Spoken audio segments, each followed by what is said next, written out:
सिलसिले गया हूँ। हमारे फादर साहब काम करते थे ईटानगर के पास में समय, उसके सिलसिले। चलो जी, तो देखिए मेरा मानना ये है कि सबसे पहला जो है इसका कोई प्लेबुक नहीं, ऐसा कोई लिखित सिस्टम नहीं है कि पहला 100 कस्टमर कैसे लाना है। How to get the first 100 customer is an art not a science. इसका मतलब ये है कि each one of us will find our own path. किसी दूसरे ने कैसे 100 कस्टमर ले जाए और मैं कैसे ले जाऊँ, डिफरेंस है। पर मैं आपको मेरा पर्सनल एक्सपीरियंस बता सकता हूँ। मेरे दो कस्टमर, एक कस्टमर होटल वाला जो मुझे अपनी प्रॉपर्टी दे, और दूसरा कस्टमर है जो कस्टमर आके होटल में रुके। सबसे पहले होटल को मैं कैसे लेके आया, मैंने लगभग मैं आपको बताऊं 200 अलग अलग होटल वालों को चिट्ठी दी, ईमेल, ये कहते हुए कि मेरा नाम रितेश है, मैं नया कंपनी शुरू करना चाहता हूं जो कि आपको अपने होटल की ऑक्यूपेंसी बढ़ाए, आपके यहाँ ब्रांडिंग करेगा और स्टैंडर्डाइजेशन करेगा। मेरे पास कोई पैसे नहीं है, आप अगर मेरे साथ पार्टनर करोगे तो आपको बहुत मजा आएगा, बहुत वैल्यू क्रिएट होगा। पर दिल से बताओ कोई पैसे नहीं। अब 200 लोगों में 3 लोगों ने रिस्पॉन्ड, ठीक है, कोई बात। शुरू के दिनों में आप हजारों लोगों तक पहुंचे। आज मैं आपको सुबह में कॉन्फ्रेंस में गया हूँ, वहां पे मुझे 3 लोग मिले। उन्होंने कहा कि मेरे पास आपका पहले का ईमेल। मैंने कहा आपने रिस्पॉन्ड किया तो मैं आपको इमीडिएट पहचान लेता, आपने रिस्पॉन्ड नहीं किया। उन्होंने कहा नहीं। फिर चौथे उन्होंने कहा दीपक साहब आई थिंक नॉट है मी। उन्होंने कहा मैंने आपको रिस्पॉन्ड किया। मैंने कहा आपका सेकंड नेम श्रीवास्तव। उन्होंने कहा हाँ बिल्कुल, आपने सही याद किया। तो आज के दिन में आप हजारों लोगों को लिखे, एक्सपेक्ट करें कि उनमें से 2-3 लोग आपको रिस्पॉन्ड करें, चाहे वो ईमेल पे लिखे, व्हाट्सएप पे लिखे, कॉल करें, कोल्ड कॉल करें, फोन उठाए ना उठाए, विभिन्न अपॉर्चुनिटीज हैं, बट कम लोग रिस्पॉन्ड करेंगे, उससे दिल ना हारे। वो स्टार्टिंग में होता ही सबके साथ। दूसरा, एक बार जब लोगों से मिले, शुरू में मेरे पास प्रोडक्ट कुछ था नहीं, लोगों मेरे पे भरोसा करना था, तो ये जरूरी है कि आप उनसे जितनी चीजें सीख सके उतना सीखें, पर उन्हें अपना सोल्यूशन बताने की जगह उनकी प्रॉब्लम जितना आप समझ सकते हैं उस पर ज्यादा ध्यान। तो आप उनसे कितना सवाल पूछ सकते हैं कि आपकी लाइफ में क्या अच्छा चल रहा है। मैं किसी भी होटल से मिलते हैं और जो मैं सबसे पहला सवाल ये पूछता हूँ कि आप इस इंडस्ट्री में आए कैसे, आपने बिजनेस कैसे खोला है, क्या अच्छा चल रहा है, क्या आपको एरियाज ऑफ इम्प्रूवमेंट लगती है, और जो उनके चैलेंजेस होते हैं उसका मैं सोचता हूँ कि क्या हमारा प्रोपोजिशन ऐसा कुछ है जिससे हम उनकी हेल्प कर सकते। अगर नहीं हेल्प कर सकते मैं खुद ही कह देता हूँ कि मैं आपको कुछ नहीं करूँ। अगर मैं कर सकता हूँ तो कहता हूँ कि जी आपकी जो 3 प्रॉब्लम है उसके लिए मैंने सोल्यूशन। ये 3 तरीकों से पहला क्लाइंट आता है। एक बार आपका पहला क्लाइंट आ गया, जितना सेल्फ कॉन्फिडेंस बढ़ता है वो अनपाया।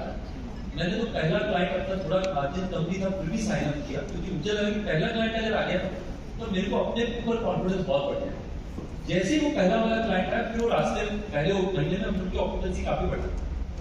तो राजेश जी ने शायद नई गाड़ी खरीदी है कुछ, तो आसपास में फिर नाम हो गया कि आप अगर ओयो के साथ जुड़ेंगे तो बहुत पैसा होगा। उससे हमारे 1 से 100 क्लाइंट।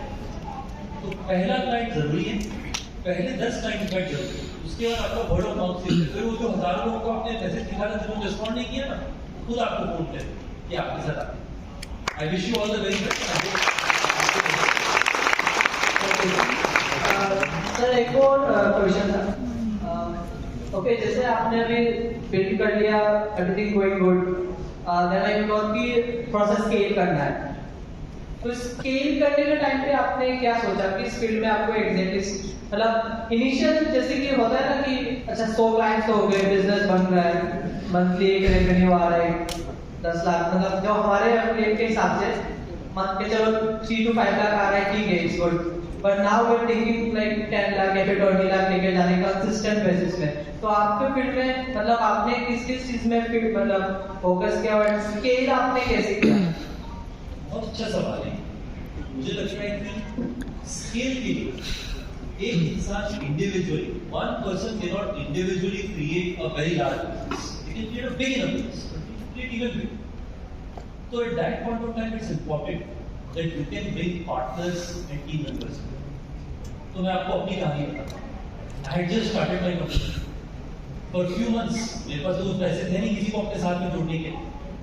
अब कहीं पे किसी को पता चला कि अच्छा इन्होंने कुछ ओयो नाम की कंपनी शुरू कर रहे हैं, तो अनुज ने started OYO together, joint to है, फिर हमने ओयो साथ में शुरू किया। उन्होंने मुझे फोन किया, कॉल सेंटर, मेरे साथ एक इंटर्न था साहिल अरोड़ा, हम दोनों ही काम करते। तो साहिल को कॉल आया कि can I speak to chairperson. तो साहिल ने कहा चेयरपर्सन कौन है पता नहीं, रितेश बगल में बैठा हुआ है, आपको बात करना तो उनकी बात। तो मैंने कोई चेयरपर्सन बुला रहा है तो बुला ले, पर कोई बात नहीं, मैंने बात की। अभी अनुज आईटी से ग्रेजुएट थे, अपनी बड़ी कंसल्टेंसी में काम कर रहे थे, उनसे मैंने 1 घंटे बात की। मैंने बस ज्ञान हर जगह, नॉलेज हर जगह, जिससे जितना मिले वो सब लेते। तो मैं उनसे 1 घंटा समझा कि क्या क्या इंडस्ट्री के बारे में समझना। पर आखिरी में कहा कि आपने क्या ज्वाइन करना है? उन्होंने कहा हाँ। मैंने कहा कुछ पैसे तो है नहीं कि मैं मतलब किसी आईटी ग्रेजुएट को अफोर्ड कर सकूँ आज के। तो फिर मिलने आया मेरे को, उन्होंने कहा कि मैं आपको ज्वाइन करूँ। मैंने कहा मेरे पास पैसे ही नहीं। उन्होंने कहा पैसे की जरूरत ही नहीं। उन्होंने कहा आप जो है इक्विटी या प्रॉफिट शेयर करो मेरे साथ। मैंने कहा तो बहुत ही बढ़िया बात है, क्यों कुछ आपका मेरे साथ जुड़ना चाह रहे हैं। उन्होंने कहा कि पैसा आपके लगा भी दूंगा साथ। मैंने कहा ऐसे लोग फिर आप साथ में दो, अच्छी बात। अभी हमारे 10 साल हो गया, आज भी वो ओयो के शायद मेरे बाद में अपने मैनेजमेंट में टॉप 2-3 शेयर होल्डर्स में से। तो उन्होंने बहुत सिग्निफिकेंट हंड्रेड्स ऑफ करोड़ का वैल्यू क्रिएट किया है। उस समय अगर आप सोचो तो ऐसा लगता है कि बहुत ही मतलब बैड डिसीजन कर रहे थे 10 ऐसा मुझे भी लगता है। अब 10 साल बाद उन्होंने इतना बढ़िया डिसीजन लिया, मैं भी सोच रहा हूँ कि शायद उन्होंने कुछ फोरसाइट दिखाई कि धीरे धीरे। तो अच्छे लोगों को साथ छोड़ना मेरे हिसाब से नेसेसरी है सक्सेस के लिए, और अगर आप वो करेंगे तो I am sure you will be very successful. Thank you so much.